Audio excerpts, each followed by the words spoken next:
this very functional multi-purpose facility. And we're here because it's the 1 year anniversary of the show, and we decided that what better place to rock up into than Eastern St. Andrew, given the importance of the seat historically to the outcome of a general election and the fact that it has been keenly fought. Not much between the two big candidates in the elections in this constituency over time. Some big names have led Eastern St. Andrew over time. I spoke of the first man to lead, Edward Fagan, in 1944, but some big names: Keebleman, the agriculturalist who was Minister of National Security, Agriculture Minister; Colin Campbell, my good friend, was a two-time MP here; Edmund Bartlett, before East Central St. James pulled him away, he served here; and yeah, the list goes on. Favour Williams, now a Finance Minister here; Norman Manley, can't forget that one, was also a Member of Parliament in Eastern St. Andrew. So the history is rich. We're just going a bit away from Eastern St. Andrew to look at the national picture, because why would I have the two general secretaries, or secretaries general then, if you may, of the two big parties and not talk about national issues? Dr. Dayton Campbell is suited and booted, he's here, and Dr. Horace Chang is quite comfortable between both of us on the set here, and I'm saying good evening to both gentlemen. Good evening, and good evening to your viewers as well and those in the audience. You're giving me the bedroom voice, Dr. Campbell. Give me some more. I would never give the bedroom voice on there. Dr. Chang? Greetings, everyone. Good evening. Good to be here. Good. We should have a healthy discussion. Excellent. Let me start with Dr. Campbell. How would you describe the PNP's level of readiness for what's to come on this day in sports? Okay, so we are ready.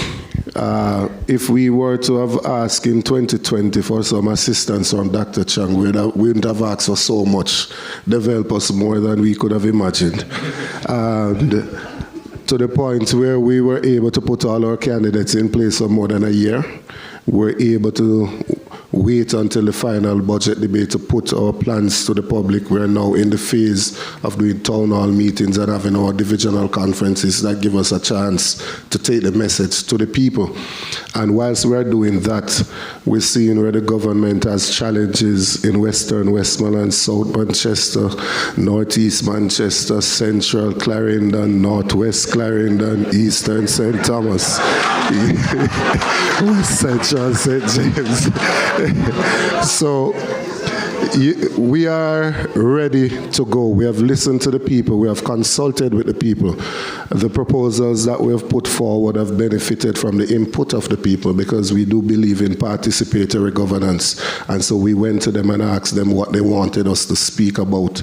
And they have said to us that things can be done in a better way, because they cannot sleep on balance sheet and they have no food to eat. So they want us...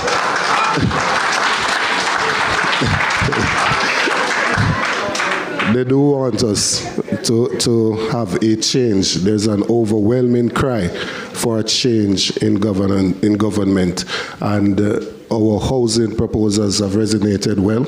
Our educational proposals.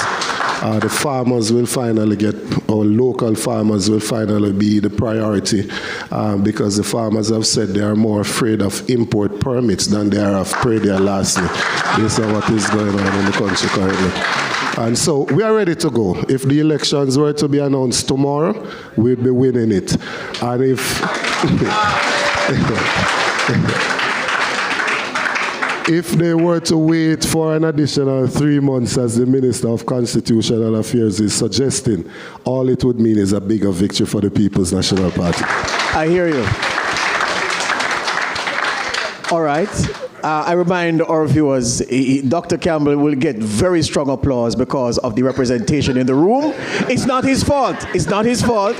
They answered the call in the way that the call was intended to be answered. Dr. Chang, you are outnumbered, sir, but you can speak strongly for yourself. What's the state of play where the government is concerned, and going to the people again? No problem. My colleague and good friend, Dr. Campbell, said he thinks we have a problem in about 10 seats. Maybe that's what he thinks you can win 10. You will have about 7 just now.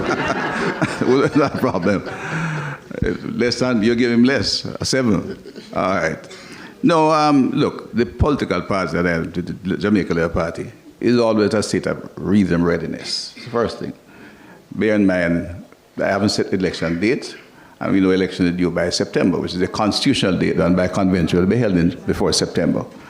And so this is a year of election. But the party is always a state of readiness. We register our party organized every March, and we ensure that which means that the candidates are required to bring their full team in, management team, all the workers, all the required personnel to operate an election.